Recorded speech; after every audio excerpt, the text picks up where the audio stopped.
बोलो गणेश जी महाराज की जय।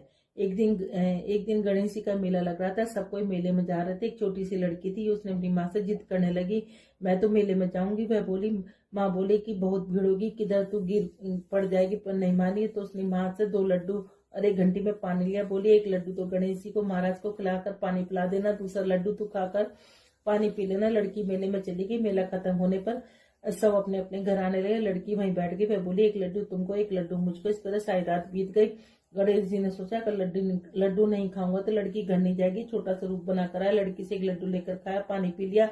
कहा कि कुछ मांग ले। लड़की बोली, अन्न मांगू, धन मांगू, लक्ष्मी मांगू, नौखंड महल मांगू, बांदी मांगू, खूंटी हार, शेष भरतार, रुंझुन बैल, बस इतना ही मांगू। गणेश जी बोले, छोटी सी दिखती है पर सब कुछ मांग लिया, अब तेरे घर जात सब कुछ मिलेगा। घर आई तो लड़की की माँ बोली, इतनी देर कहाँ लगाई। लड़की कहने लगी, मैं गणेश जी को लड्डू खिलाकर पानी पिलाकर गणेश जी महाराज की कृपा से सब कुछ हो गया।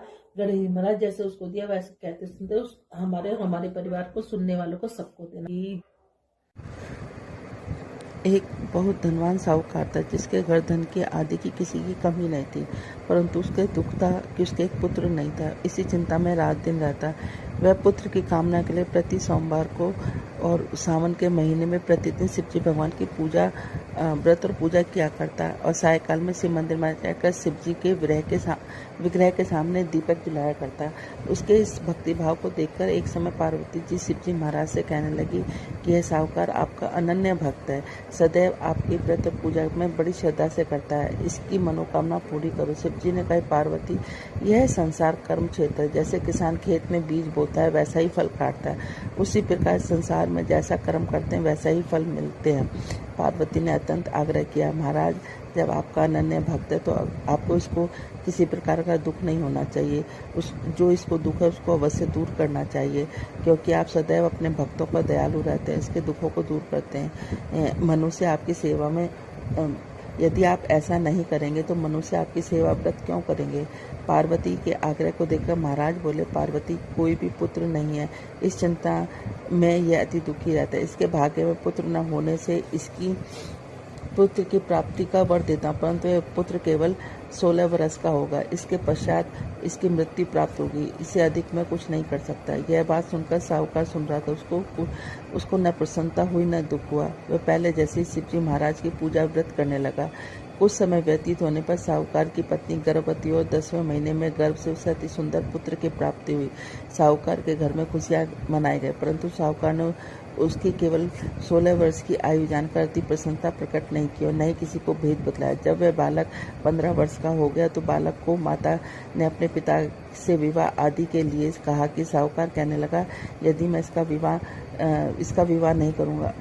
साहूकार ने कहा कि मैं अभी इसका विवाह नहीं करूंगा, अपने पुत्र को काशी पढ़ने के लिए भेजूंगा। फिर साहूकार ने अपने साले अथवा बालक के मामा को बुलाकर बहुत सा धन देकर बालक को काशी पढ़ने के लिए भेज दिया और कहा कि हर रास्ते पर तुम यज्ञ और ब्राह्मणों को भोजन कराते जाना। दोनों मामा भांजे यज्ञ करने ब्राह्मणों के भोजन कराते जा रहे थे। रास्ते एक नगर में पड़ाव पड़ा। उस नगर के राजा की बारात आई हुई थी, लेकिन वर पक्ष वाले वह भी थे, क्योंकि उनका वर एक आंख से काना था।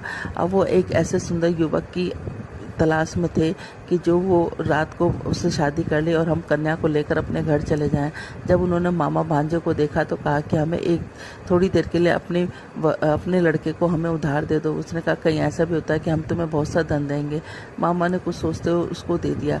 जब सारा विवाह संपन्न हो गया तो जब फेरे पड़ने लगे, सब विवाह संपन्न हो गया। वो भांजा बहुत सुंदर था, सब देखकर बहुत खुश हो रहे थे कि जो ना उस राजा की लड़की को कन्या वर बहुत अच्छा मिला है।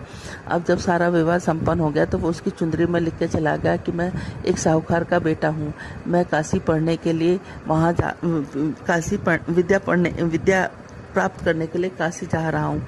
और राजा का लड़का तो काना है। कन्या अपनी चुंदरी पे अपने वर को कुछ लिखता हुआ देख रही थी। उसने जाकर देखा, जब सुबह विदा का समय आया तो उसने अपनी चुंदरी पर लिखा देखा। उसने कहा कि यह मेरा वर नहीं है, मेरा वर तो काशी पढ़ने के लिए गया हुआ है, राजा का लड़का तो काना है। उसने उसके साथ जाने से मना कर दिया। सारे में हाहाकार मच गया। राजा ने जब सच्चाई का पता चलाया तो उसको पता चल गया कि वो तो वाकई में ही काना है। उसको भगा दिया गया। अब वो, क्योंकि उस लड़की की किस्मत में सौभाग्यवती का योग था, वो वो 16 सोमवार किया करती थी। सावन के सोमवार व्रत पूजा विधि विधान से किया करती थी और व्रत की यही कहानी वो पढ़ा करती थी। अब वो मामा भांजे काशी के लिए चलती है। काशी पे यज्ञ पूरा करने के लिए जब वापसी में यज्ञ पूरा करने के लिए कर रहे थे तो क्या नाम है, एक दिन जब वह 16 वर्ष का पूरा हो गया तो उसके सिर में भयानक दर्द उठा। उसने कहा मामा मैं थोड़ा सा आराम करने जाता हूँ, मेरे सिर में बड़ा भयानक दर्द उठ रहा है। मामा ने कहा ठीक है। अब वो आराम करने के लिए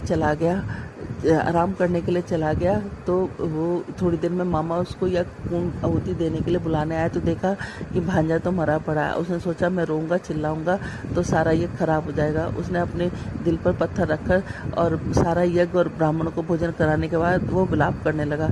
संयोग उसी रास्ते से शिव और पार्वती जा रहे थे। इतना विलाप देखकर पार्वती माता रुक गई। उन्होंने शिव जी भगवान से कहा देखो कौन विलाप कर रहा है। तो वो कहने लगा कि कोई विलाप नहीं कर रहा है, ये विलाप वही कर रहा है जिसको 16 वर्ष की आयु संपूर्ण हो गई। उसने कहा नहीं, बहुत करुणा कुंदन है, मैं तो जाकर देखूंगी। जाकर देखा तो पार्वती माता उससे कहने लगी कि आपको इसको जीवित करना ही पड़ेगा। जब शिव जी भगवान ने ध्यान करा तो देखा कि इसकी शादी तो उस लड़की से हो गई जो अखंड सौभाग्यवती जिसके भाग्य में है। अब उनको उस लड़के को जीवित करना पड़ा। उस लड़की को जीवन दान देने के बाद शिव पार्वती आगे चल दिए। वो लड़का वापस जा रहा था तो वहाँ उसी नगर से गुजरने लगा तो लड़की ने और उसकी सखियों ने पहचान लिया। वो पकड़कर राजा के सामने लेके आए। राजा ने सारी बात बताई, उसे बहुत सा धन दिया और अपनी लड़की को विदा कर दिया। इधर लड़के के माँ बाप दोनों छत पर चढ़कर बैठ गए। वो कहने लगे कि हम नीचे जब भी उतरेंगे जब हमारा बेटा हमें लेने आएगा, नहीं तो हम यहीं से प्राण दे देंगे। इतने मामा नगर में पहुंचने के बाद उसने जाकर कहा कि चलो तुम्हारे बहू और बेटे आए। वो कहने लगा क्यों? वो करता है मेरे भाग्य में तो 16 साल का बेटा था। मामा ने उसको सारी बात बताई। कहने लगा कि जो ना अखंड सौभाग्यवती लड़की की शादी होने की वजह से तुम्हारे बेटे की आयु पूरी लंबी हो गई है। अब दोनों सेठ सेठानी नीचे उतरे। उन्होंने अपने बेटे और बहू को खूब आदर सत्कार के साथ किया और कहा कि जो भी सावन के महीने में इस कहानी को रोज पढ़ेगा सुनेगा उसको भी अखंड सौभाग्यवती का फल मिलेगा और साथ में पुत्र पौत्र का फल मिलेगा। जैसे पार्वती माता शिव जी भगवान तुमने उसको दिया वैसे कहते सुनते हमें और हमारे परिवार को सुनने और कहने वालों को सबको देना। बोलो भोलेनाथ की। बुधवार महाराज की जय, बुद्ध देवता की जय। बुधवार के दिन एक साहूकार का लड़का अपनी बहू लेने जा रहा था। माँ ने बहुत मना किया लेकिन मैं नहीं माना। ससुराल में पहुंचा, मैं तो आज ही लेकर जाऊंगा। उसकी सास बोली मैं तो बुधवार को नहीं भेजूंगी। वह नहीं माना, बुधवार को विदा करा के ले आया। रास्ते में बहू को प्यास लगी, बोली मैं तो पानी पीऊंगी। वह पानी पीने चला गया। बुधवार ने उसका रूप धरकर पानी ले आया। बहू ने पानी पी लिया। बहू पास में बैठ गई। वह पानी लेकर आया। तू कौन है? मैं तेरी बहू।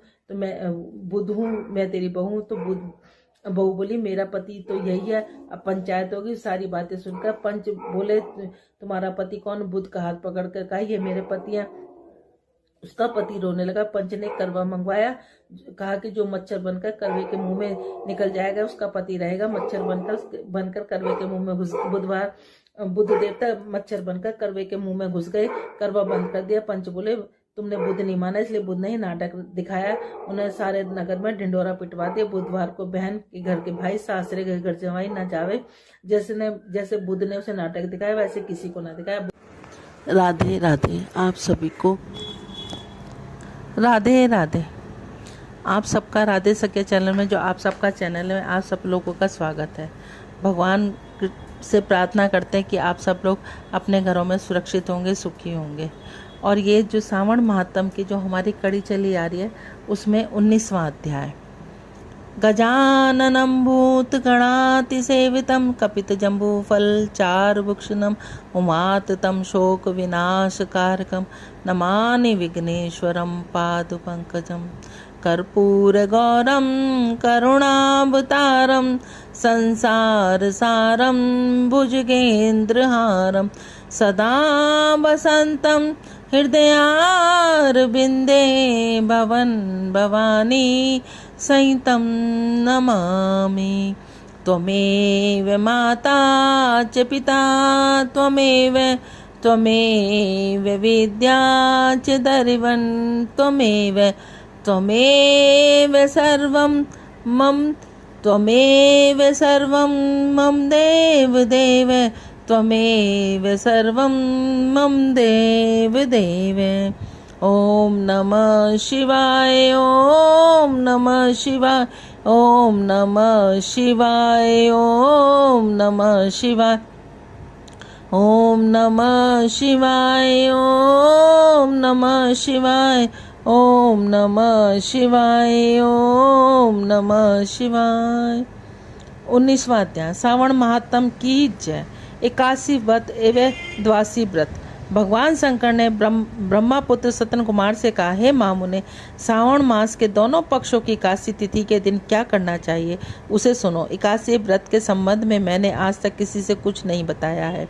यह व्रत गुप्त, उत्तम, महान, पुण्य तथा पाप ताप को जड़ से नष्ट करने वाला है। श्रावण मास में किए गए पापों का नाश करने वाला सब व्रतों में उत्तम एवं पवित्र 81 व्रत है। 10वीं के दिन प्रातः स्नान कर गुरुदेवों की आज्ञा से वेद पत्रों, पुराण ज्ञाता, जितेंद्रिय ब्राह्मणों का पूजन करे। भगवान विष्णु का 16 उपचारों से पूजन करना चाहिए। उसे प्रार्थना करे, हे पंडुरी काक्ष, मैं दूसरे दिन आने वाली 81 का निराहार रहकर व्रत करना चाहता हूँ, आप मेरी रक्षा कीजिए। उस दिन गुरुदेव और अग्नि के समीप भूमि पर शयन करना चाहिए। काम, क्रोध, मोह को त्याग कर 81 के दिन प्रातःकाल भगवान विष्णु में मन लगाकर श्रीधर का जाप करते रहना चाहिए। 3 दिन तक किसी भी पाखंडी से वार्तालाप न करे। केवल इतना करने से मात्र से यह व्रत मोक्ष को प्रदान करने वाला बन जाता है।